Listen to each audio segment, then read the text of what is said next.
¿Qué tal amigos? ¿Cómo van? Yo soy Wally y bienvenidos a este canal.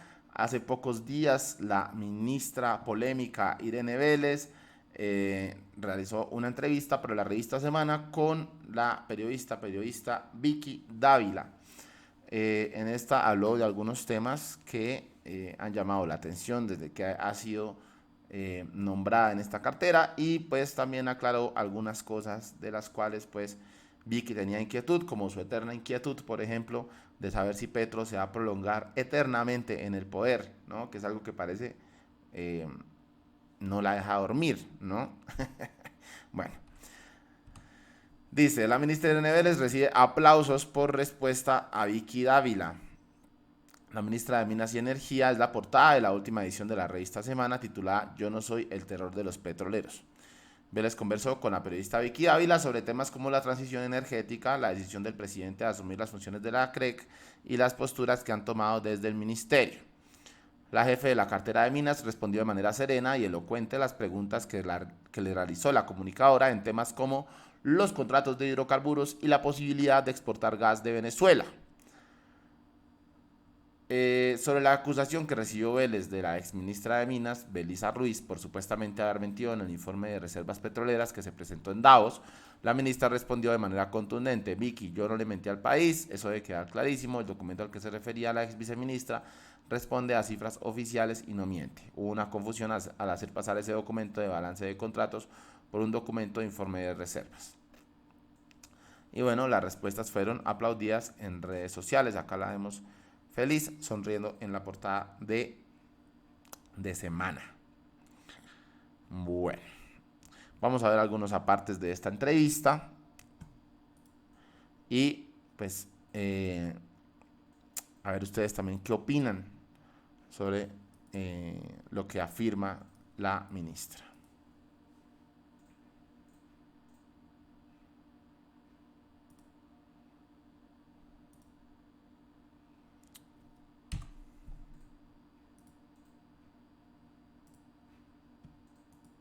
Hola, ¿qué tal? Los saludamos, bienvenidos. Esto es Semana. Gracias por acompañarnos hoy con una invitada muy especial, la ministra de Minas, Irene Vélez.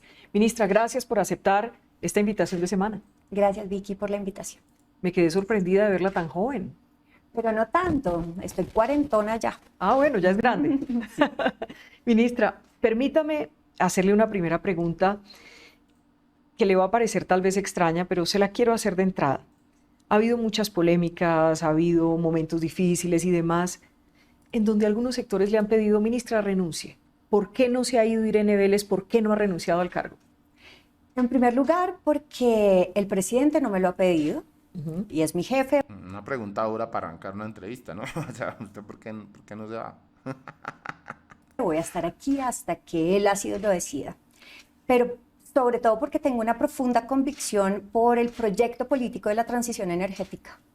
Ahí estamos sumando un montón de experiencia que traemos, tanto académica como de trabajo con las comunidades, y esta visión de que la crisis frente al cambio climático tenemos que combatirla desde un cambio en las tecnologías de generación de la energía, pero también un cambio en el modelo social. Y en eso estamos apostados y esperamos lograrlo en este cuatrenio, un impulso y una aceleración de esa apuesta. Cuando le piden la renuncia, ¿se mortifica? ¿No le para bolas? ¿Se ríe? ¿Qué pasa con la ministra? Cuando me piden la renuncia, en primer lugar entiendo que no es un asunto personal, entiendo que hay un ejercicio de oposición que incluso creo que es muy razonable y parte de la democracia. E intento interpretarlo desde ese lugar en donde hay gente, partidos, sectores que pueden preferir otro camino. Pero también me aferro con mucha energía a la gente popular, a la gente del barrio, a la gente de las veredas. Cada que voy a campo siento un enorme respaldo de esa población, de esos nadies, con los cuales y para los cuales se eligió este gobierno. Entonces estoy aquí muy respondiendo también a eso que siento que es un respaldo social total. Bueno, yo no sé, yo dudo que sea un respaldo social total. Yo abiertamente he dicho que esta ministra debería renunciar, así como lo dije con Baracaldo, ¿no? Por algunas de las salidas en falso. ¿no? Como que una vez, dos veces, tres veces de embarrarla. Yo creo que para un gobierno que ha hablado tantas veces del cambio y que se supone está rodeándose de las personas que se consideran más capacitadas, ¿no? Lo que debería ser un gobierno de transición, un gobierno de cambio al menos. Eh, Creo que Irene Vélez no es la persona adecuada para este cargo. O sea, creo que hace mucho ya debería haber renunciado. O sea, que diga que hay un respaldo popular, creo que hay muchas personas que piensan lo mismo que yo y que han apoyado el proyecto del pacto histórico, pero que pues igual han sido críticas de todos estos temas, ¿no? Entonces, bueno, ahí sí no sé qué clase de respaldo popular es el que está viendo ella, pero bueno. Vamos a la parte en la que habla de el petróleo. Seguir. Sí, el negocio del petróleo tiene que seguir porque en este momento somos dependientes de esa economía, de esas exportaciones, y porque el planeta todavía no ha logrado descarbonizarse como debería. Ahora bien, yo pongo un ejemplo. El corredor de vida del Cesar es donde se entregaron los títulos de Prodeco en el año 2020. Plena pandemia, cae el precio de la tonelada de carbón en el mercado internacional y frente a eso la empresa dice ya no me da económicamente porque cayó el precio. Aquí están sus títulos. ¿Qué pasa en un ambiente local, en una sociedad local, en una economía local dependiente de esas regalías y dependiente de ese mercado laboral formal e informal? Arranca una crisis. Es una crisis que hoy nosotros estamos heredando. Y lo que como gobierno decimos es, esa misma crisis debemos evitarla a todo el país y para evitarla tenemos 10 años, 10 a 15. En esos 10 a 15 años nosotros debemos haber podido reemplazar nuestra economía, hacer otros renglones económicos que no sean solo el primario. Y ahí la generación renovable no convencional puede tener un empuje grande. Mira, una anécdota es que el año pasado, o sea, de 2021 a 2022, por primera vez en la historia, las inversiones globales en el sector de renovables fueron más grandes que las de hidrocarburos. Eso quiere decir que la economía global está cambiando y que nosotros tenemos oportunidades de acceder a ese mercado. Y yo lo que creo es que tenemos que tener una convicción como país de que sí podemos. Y sí podemos porque tenemos un enorme potencial eólico y solar. Y frente a eso, nuestro compromiso como gobierno es hacer todo, tomar todas las decisiones de política para lograrlo. Cuando usted dice 10, 15 años, entonces el mal pensado que nos está viendo y leyendo dice, miércoles, pero si ellos se van en el 2026. ¿Quiénes se van? Pues Acá viene otra vez el terror de Vicky Ávila, ¿no? El fantasma de la dictadura, el fantasma de creer que Petro va a durar toda la vida en el gobierno, ¿no? Y que básicamente va a heredar su poder a sus hijos como si fuera un monarca, pues. No, y que es que la transición energética es algo que va mucho más allá del que llegue a tomar el gobierno en Colombia, ¿no? Esto tiene que ser una cosa a perpetuidad y una cosa que trascienda el gobierno del que esté, sea Gustavo Petro, sea Pepito, sea María Fernanda Cabal, Polo, bueno, el que vaya a ser presidente aquí al futuro, pues tendrá que tomar las banderas de la renovación energética. el gobierno. Sí, el presidente Petro termina ahí su periodo. Esperamos que los cambios que nosotros estamos proponiendo trasciendan los 4 años, porque son cambios en la visión de país y sobre todo porque son cambios que también responden a una realidad global. Estamos justamente durante estos meses creando escenarios que nos permitirán saber qué pasa si sube o baja la demanda internacional de ciertos de esas commodities o mercancías que nosotros exportamos. Y frente a esos escenarios, como gobierno tomamos decisiones hoy, pero esperamos que los siguientes gobiernos cojan esta misma bandera porque es la bandera de la vida. Ministra, de repente, digamos, antes de llegar al gobierno, obviamente... Bueno, más adelante Vicky Ávila vuelve a insistir ante el miedo de una posible dictadura. Ya vemos que acá lo acabo de preguntar y al igual que como lo hizo con Roy Barreras, otra vez vuelve a preguntar si esto es una realidad palpable, posible en el futuro cercano, ¿no? Que yo siento que es algo que en serio a mí me preocupa, que Vicky no esté durmiendo bien por pensar que Petro va a estar toda la vida gobernando Colombia, ¿no? Veamos. Plural. Sí Y sirve que no mucho. puede ser dictatorial. No, para nada. No, esto es digamos que nuestro principio es, vamos a hacer de este gobierno el gobierno más democrático que haya tenido Colombia. Y esa democracia nos lleva también a decir, bueno, para hacer democracia necesitamos poder popular. El poder también está en la gente, también está en las universidades, también está en las poblaciones rurales. Esta idea de traer a estos otros actores a hablar con nosotros y hacer gobierno con nosotros es nuestra gran apuesta.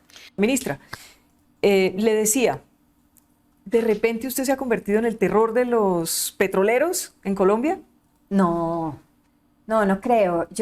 Bueno, antes de que conteste esto, me parece muy bueno que diga Irene Vélez y afirme y además controle un poco a Vicky Ávila, contestándole que, bueno, se trata de que sea el gobierno más democrático posible.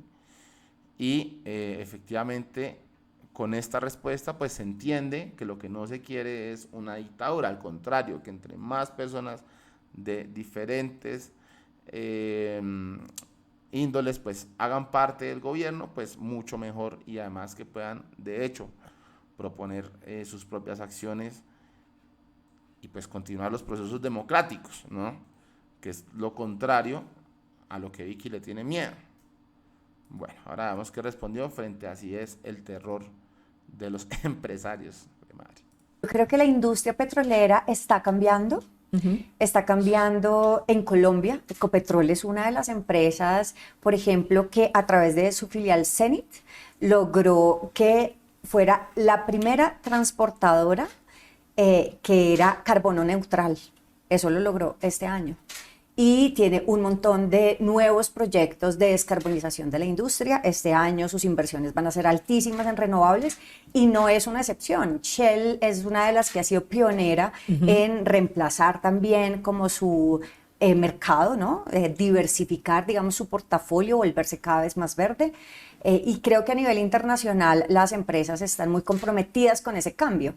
En Davos, por ejemplo, que es una cosa simpática, uno ahí, lo que yo entendía era que las empresas estaban hablando de transición energética y son las empresas más importantes, pioneras a nivel global. O sea que yo creo que este es un cambio que es global y nosotros estamos dando la talla. Entonces usted no es el terror de los petroleros. Para nada. Y no sé si, como nos tocó cortar un momento, pero la hago por seguridad. Le decía que... Bueno. Por último, también habla del informe, ¿no? Este tema que fue polémico porque una funcionaria dijo que se había pasado un informe y que ella llevaba a vosotros y que no se sabe qué fue lo que presentó y que le han dicho que eso no era lo que tenía que presentar y bueno, una confusión tremenda. Veamos qué dijo la ministra al respecto.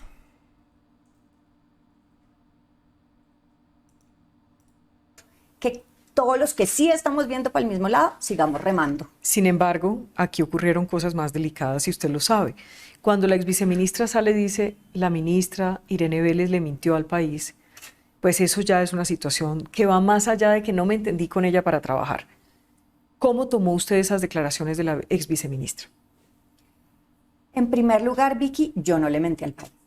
Eso es una cosa que sí debe quedar clarísima y es que en el documento de balance de contratos, que es frente a lo cual se refería la ex viceministra, ese es un documento técnico, es un documento que responde a cifras oficiales y es un documento que no miente sobre ninguna cifra. Ahora bien, creo que hubo en algún momento una confusión que fue hacer pasar ese documento que se llama balance de contratos por un documento que se llama informe de reservas. Los informes de reservas son documentos técnicos que hace solo en Colombia la ANH, la Agencia Nacional de Hidrocarburos. Los hace una vez al año, generalmente salen en mayo, y tienen unas metodologías muy específicas. Ahora bien, lo que nosotros hicimos no fue un informe de reservas. Nunca quiso serlo, nunca se presentó como tal. En el texto en ningún lado dice que así sea. Y nosotros lo que hacemos es mostrar nuestro potencial gasífero. La forma en que lo presentamos es una forma que se utiliza, la UPME hizo un documento en 2020 con la misma metodología de análisis. Ecopetrol presentó el año pasado un documento igual, también con la misma metodología. La ACP, que es la Asociación Colombiana de Petróleo y Gas, también utiliza la misma forma de poner reservas probadas, probables, posibles y contingentes para poder hacer un análisis de potenciales. Entonces ahí no hay ninguna intención de engañar a nadie. Bueno, ahí tienen a la ministra dando las explicaciones del caso. Algunos comentarios, dice Otto Rodríguez, critican a la primera dama bailando, pero a la mamá de Duque apropiándose de los inmuebles de la SAE, nada. Karen Aoinen, sin experiencia en su cargo, se robó 70.000 millones y nada le pasó, pero la ministra Irene Vélez, que está trabajando y nada se ha robado, palo y más palo. David Roldán dice, les propongo un sueño, Carolina Corcho, presidenta, Vélez, vicepresidenta. Wow. Bueno, Antonio Morales dijo en entrevista con Vicky Ávila, la ministra Irene Vélez demostró conocimiento y seriedad, salió adelante ante las trampas y la desarmó con su conocimiento y simpatía. Desbarató el matoneo y la emboscada. Dávila pensó arrollarla y se encontró con un muro de inteligencia. Bueno, ¿qué opinan ustedes respecto a la entrevista que acaban de haber con Irene Vélez? ¿Les da un poco más de tranquilidad? ¿Creen que seguimos en las mismas? ¿Creen que igual así diga lo que sea debería irse? No sé, opinen en la caja de comentarios. Yo sigo todavía muy preocupado con esta ministra, tengo que ser muy sincero. A mí no me convence, la verdad, a mí no me convence. Pero dejen su opinión en la caja de comentarios libremente y nos vemos en un próximo video. Les envío un abrazo gigante.